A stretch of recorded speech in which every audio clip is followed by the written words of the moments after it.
Today's installment of Inside St. Peter's, I'm happy to welcome Dinah Reed. Dinah is a longtime Conway resident. She moved here when she was 2. And remarkably, she and Danny have been members here at St. Peter's for 52 years. Quite a legacy to this congregation. And Dinah has been involved in many things, almost everything. She's currently serving on the vestry, again, probably for the umpteenth time. And today Dinah is here to talk with us about the Altar Guild. So Dinah, just in your own words, tell us, what does the Altar Guild do? Okay, well, the Altar Guild is sometimes not noticed, which that's a good thing in our case, but it's a behind the scenes ministry, and it's a quiet ministry, and those are 2 reasons that I enjoy it. But we learn about the sacraments. We set Christ's table for the whole church to worship at. We set up for every service that the church has.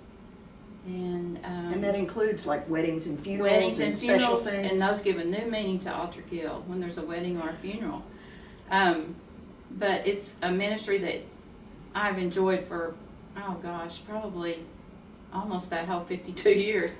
What do you think that adds to the service?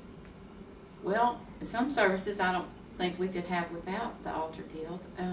Well, we could, but Greg and Peggy would have a lot more work to do. It just enhances the service when things are set. It's beautiful, it's holy, it's spiritual feeling. You know, if you're not on Altar Guild, you don't notice a lot of the things probably, or you don't wonder, well, who did that? Who put that out there? Or you think maybe the priest did, or but when you're on Altar Guild and you're sitting in the pews, you just, sometimes you bask in it, and sometimes you squirm because you think, oh, did we do that right? But it's a great ministry, and we're always looking for new people.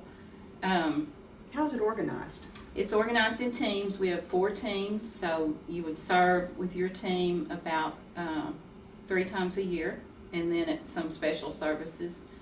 Does each team take like a week or a month? A month. Each team takes a month. So you may have a month, and then it may be, you know, it'll be 2 or 3 months before you have it again. And we try to schedule it so it's fair to all the teams, like when there's 5 Sundays in a month, we try to spread those out. As I've mentioned before, we're patterning this program after James Lipton's Inside the Actor Studio, and he always closes each segment with Bernard Pivot's 10 questions. And we don't have time for every question, but I'm going to ask Dinah one of the questions from the list. Dinah, with regard to St. Peter's, what sound or noise do you love? Okay, well, this is going to sound really odd, but one sound that I really love is when I'm in the nave. We call it the nave, the sanctuary, by myself, and nobody's in the building. I'm just in there working at the altar, and I love to hear the creaking sounds that the building and the benches, the pews make. Well, thank you so much, Dinah, for joining us. You're welcome. And look next week for another installment of Inside St. Peter's.